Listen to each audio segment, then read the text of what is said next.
Our studio guest is Dr. Jonathan Tripp. 2 weeks in a row, in fact, which is apparently he's handling most of the rotation right now. It's like being a big league pitcher and everyone asks you to pitch. That's right. Well, actually, I feel more like the substitute because the others that come in definitely come in with smart brains and good ideas. But I can do basics, and today we're going to talk about the basics about This is wellness wellness care, exams. yeah. Which, Yeah, which your insurers generally are pretty good about looking.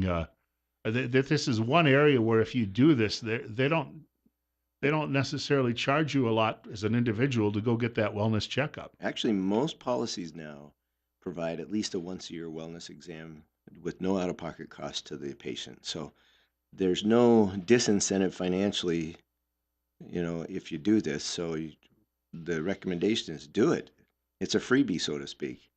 Nothing's really free with insurance. You are paying for it, Right, but right. bottom line is they won't charge you any more out of pocket like a regular exam for a sore throat or something. So yeah, wellness is a big deal, and I want to go through details of the different types of wellness exams from small children, infants on up, adults, and then those of us that have made it to 50 and what changes there. But as I think about this, I was driving into the show and I thought, what's the real incentive? It's good to know where you stand, but what's the real incentive? And in my opinion, especially if you're approaching middle age or beyond, you don't want to be the one in the nursing home. You don't want to be the one with the home health aide that is, feeding you and bathing you and things like that that come about because of a stroke or heart failure or heart attacks that lead to heart failure, and so that you're just completely incapacitated. Um, I commend the people that serve in those capacities, but frankly, I don't want to be one of the reasons they're employed. Not me personally.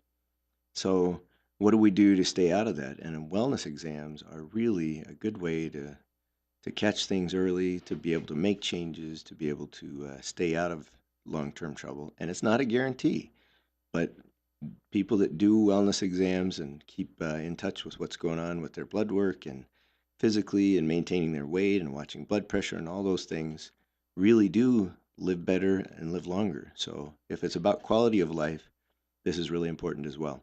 When we're talking about children, especially the younger ones, this is a way you can also though detect some things like congenital defects, or you can do a number of different tests, and a lot of things when children are very young like that can be corrected, and then they won't be a problem as they grow into adolescence and then adulthood. I have a perfect example, a young little boy who's about 3 years old now.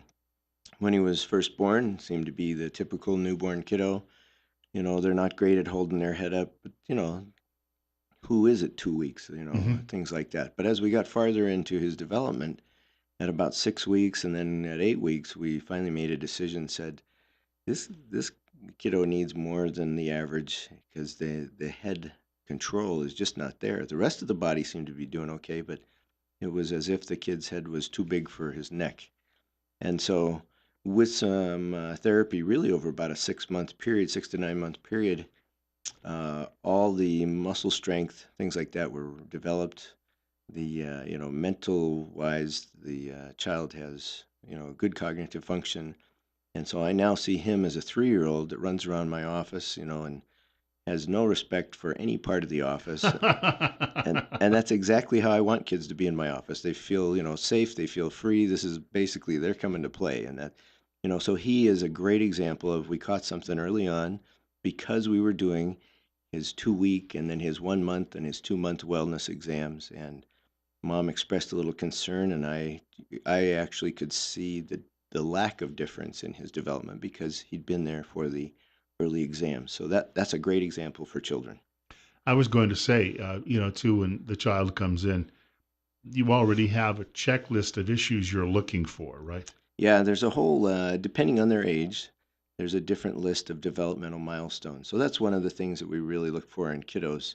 To begin with, probably the first thing we ask the parent is, do you have any concerns about how your child's doing? Whether that's the, growth or their behavior or development. Every parent that has a teenager has a question about their behavior, but that's just part of being a teenager.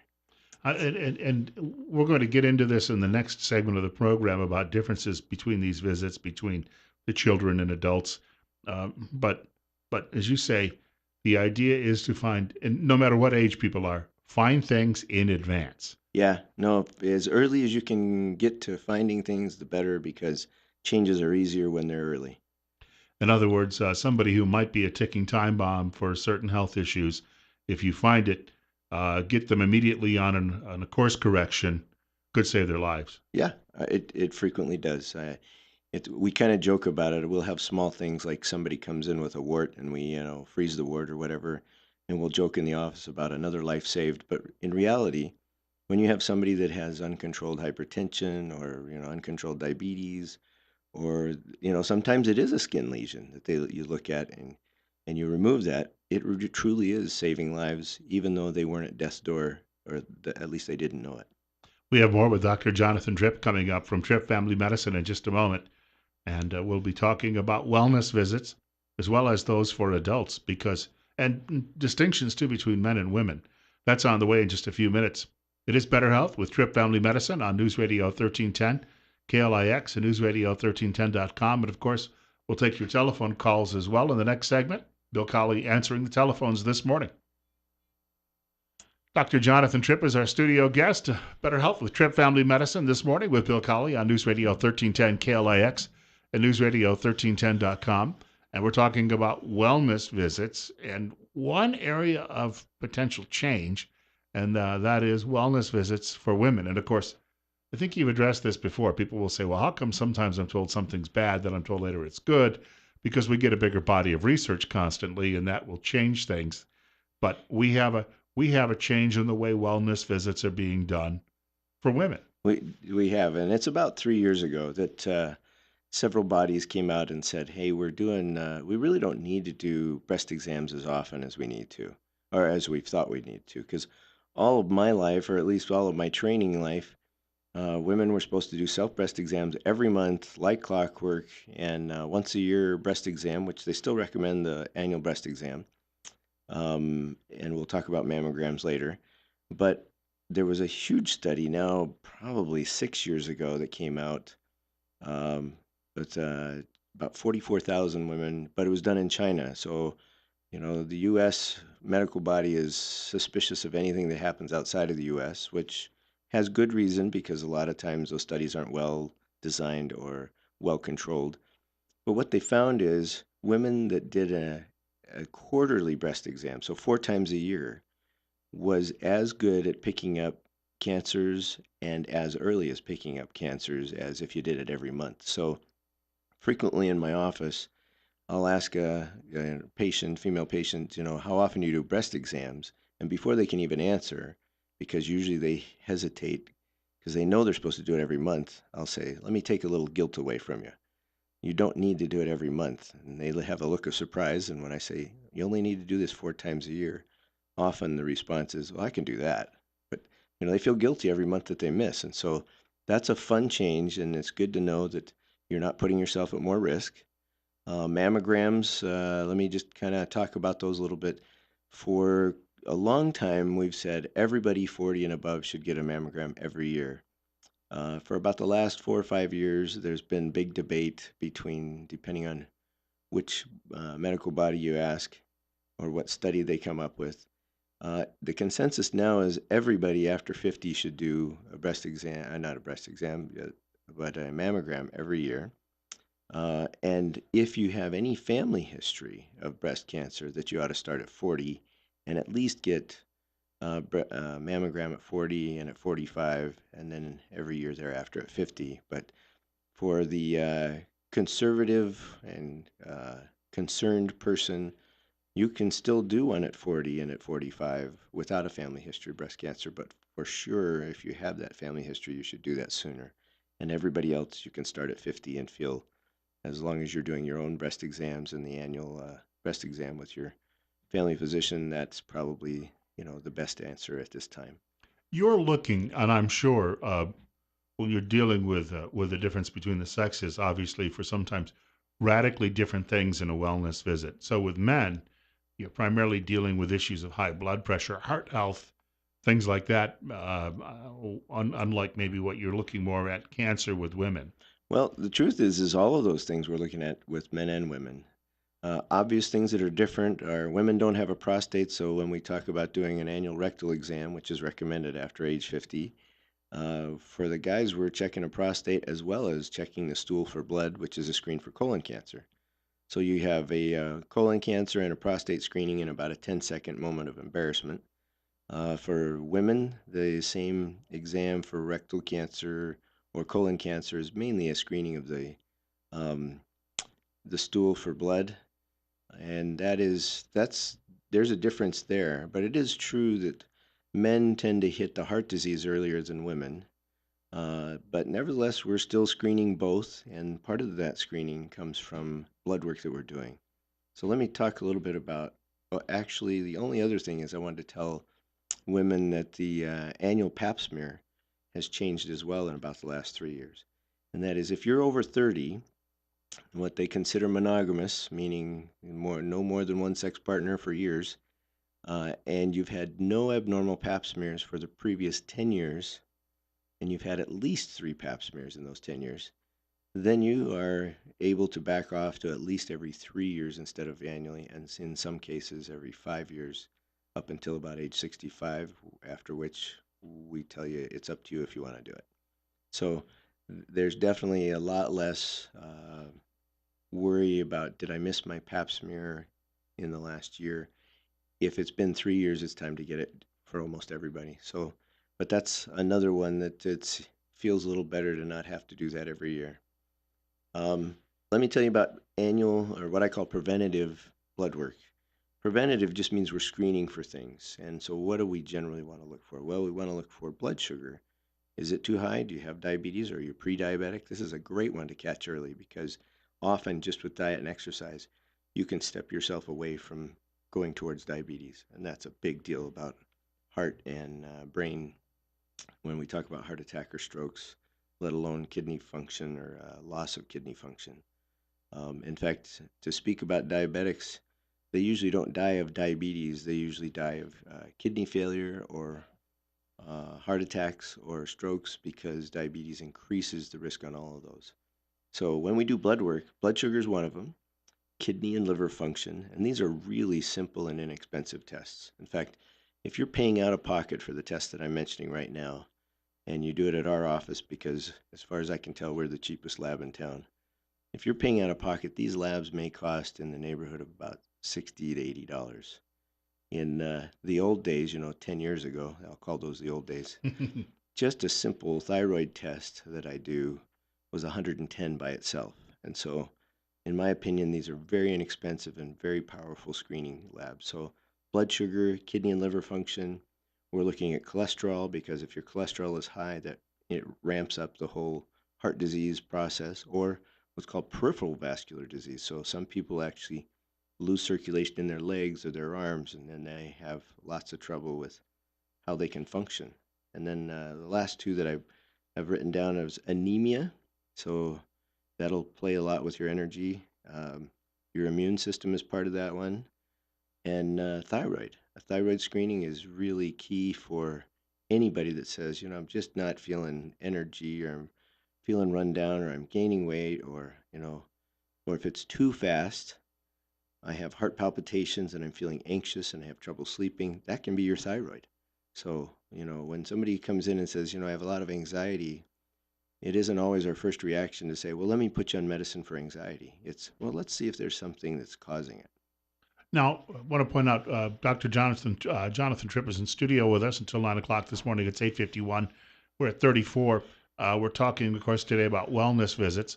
You're listening to News Radio 1310 KLIX, News Radio 1310.com.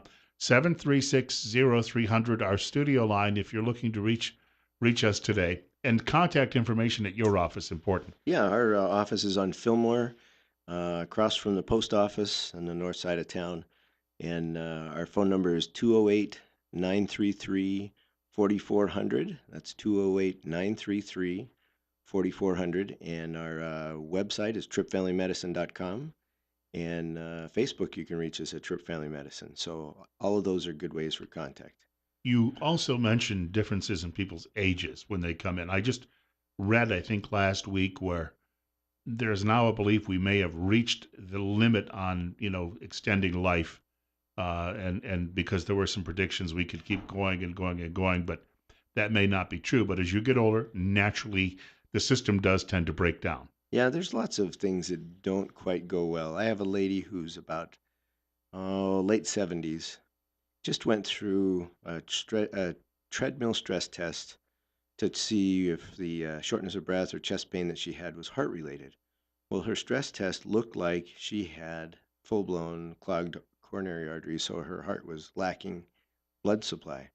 So within an hour, she was taken to what's called the cath lab. So she had a heart catheterization where they inject dye into the coronary arteries and then figure out where the clogs are. And what they found was only one spot that was only about 40%, clogged, if you will. And that's not enough to cause her troubles. Everything else was clear. So her response to me is, "So I have an excellent heart." And my response is, "Yes, you do. Absolutely.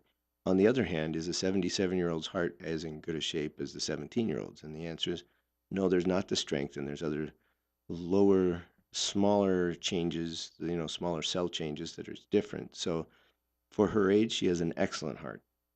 So there are things that are changing at a cell level that we can't just say, hey, why don't we put a balloon in there and make it look better like we can with the coronary arteries, which are pretty big. So that's one of the things we can do. And the person that needs a stent or opening of those arteries will often say, my energy has gone up as if I was 10 years younger. So that blood flow is important, but that's not the only thing going on. On the other hand, I had a friend in his late 50s, and there is some you could help slow this because he ended up getting 6 stents put in his late 50s. Then he took up bicycling, and then within a year he was bicycling sometimes 35, 40 miles, and then back home, and totally radically changed his life at that point. And now that he's in his I guess he's now late 60s, he looks as if he's probably 15 years younger. Yeah, no, lifestyle changes. It's not the stents that did it. The stents have allowed his heart to get better blood supply, but the rest of his body is a response to what he's doing. And that's really what we're after. When we talk about a wellness exam, we're screening for things. But what we're talking about during those exams are what are you doing to make your life better, your quality of life, your strength, and a lot of it has to do with exercise and weight loss. And so it sounds like basics, but the basics are what work and what make us live longer. Some of us have good genetics and some not so good. I'm a prime example where my 3 out of my 4 grandparents lived well into their 90s, and both of my parents died in their 60s. So, which side of those genetics do I want to be on? Well, I can skew that based on what I do. And so, am I a perfect example of health? No. But am I trying? You bet I am. So, that's a big part of how we hold our discussions at our office. And that is, if you're doing nothing, let's do something. And if you're doing something, should we be doing more? Are you willing to do more? And so it's not 0 to 60 in one day, but like your friend, he probably did. He had a heart attack. We have just a couple of minutes left, but when you mentioned blood work, in the late 1990s, when I was going to the doctor for my checkups, I never had blood work ordered up. And then it seemed within a few years, I always had to do that in advance. Did something change in the medical community there? In the 1990s, early 90s, I wouldn't know. I wasn't even in med school yet. Right. But no, from my understanding, the blood work has been kind of a standard that they might have said, as a younger man, well, we don't need to check that, don't need to worry about it. Because usually at that point, we were looking at cholesterol for the, 40, 50 plus crowd, the old people. And that's a little tongue in cheek. They're not the old people, at least not in my book. But what we found is even into preteens, we're identifying high cholesterol that is already causing plaquing. A big surprise was Vietnam War. They had biopsy or not biopsies, autopsies on these 18, 19, 20-year olds, Mhm. and we're all already finding cholesterol plaques. So that was a big heads up that hey, this starts early. This isn't the old man's disease. It just finally shows up as the older person. So Uh, let me tell you about some screenings, though. yeah, we got about a minute left. So, Okay. After 50, screenings, a colonoscopy every 10 years to avoid colon cancer. It is the single best test and the best look at avoiding colon cancer, and it's only every 10 years. Annual rectal exam for guys is checking the prostate and a screen for colon cancer. Excuse me. For women, still a screen for colon cancer by doing an annual rectal exam. Breast and mammograms annually after 50, and then the blood work we've kind of talked about to screen for quite a few things. And don't forget skin screenings. If you have something that's looking funny this right now, if you've met your deductible, it's a perfect time to get that taken off. So come to our office, let us take care of that, because we see skin cancer every day, and sometimes it's not a big deal, but once it's gone, usually you're done. So I got to put that plug in for the end of the year. We want to thank Dr. Jonathan Tripp, and we'll do this all again next Wednesday between 8:30 and 9 o'clock. Awesome. Better Health with Tripp Family Medicine on News Radio 1310 KLIX and newsradio1310.com. Coming up in the next hour of Top Story, going to have a guest dropping by talking with us about some needs for the Rock Creek Fire District. That's on the way on News Radio 1310 KLIX and newsradio1310.com.